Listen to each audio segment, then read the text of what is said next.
Salt hydrolysis and the common ion effect. If you want to know more about the common ion effect, see the 20-minute version. Link is in the description. So salts are electrolytes. They dissociate into water and they dissociate into their respective anions and cations. It affects the pH. We're going to be looking at three different types: neutral, acidic, versus basic. In a neutral salt hydrolysis, let's have a look at this stronger acid over here. Because nitric acid is very, very strong, this here is obviously going to be its corresponding base. Does the reaction go to completion? It honestly based on the competition of the water and its counterpart. If this is the base, then this is going to be the base it's competing with. Which one is going to be stronger? As you can see, this H2O is stronger than its corresponding nitrate.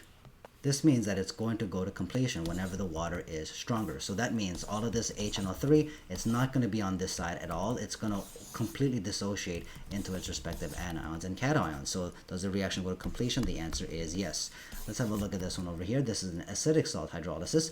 So this NH4 plus over here is going to be the one reacting with the water in the beaker. The Cl minus is not, because there's a very weak base. It doesn't react with the H2O.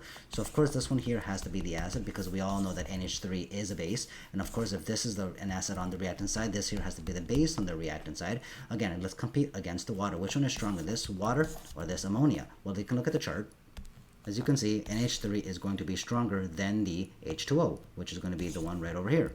This means that it's not going to result in completion. H2O has to be stronger. So because this one is stronger than the H2O, it's not going to result in completion, because this NH3 is a stronger base. That means this NH4 plus, our ammonium, is actually going to be in plentiful amounts on this product side. Similar to the basic salt solution, this CH3CO minus is going to be the one reacting with the water, not this Na plus, the 20-minute version as to why. So this acetate, polyatomic ion, is going to react with the water. So of course if this is an acid and this here is the base, this is going to give away that proton, so this becomes an OH minus conjugate base. So now let's compete against the water, because this water acid against this conjugate acid of the acetic acid. Obviously we don't even need to look at our chart. We know acetic acid is in vinegar. It's going to be more acidic than water. You can look at the chart if you want. So of course this acetic acid is going to be stronger than the H2O, which is going to not result in completion. So all of this CH3OO minus over here, a lot of it is going to be in plentiful amounts on the product side as well.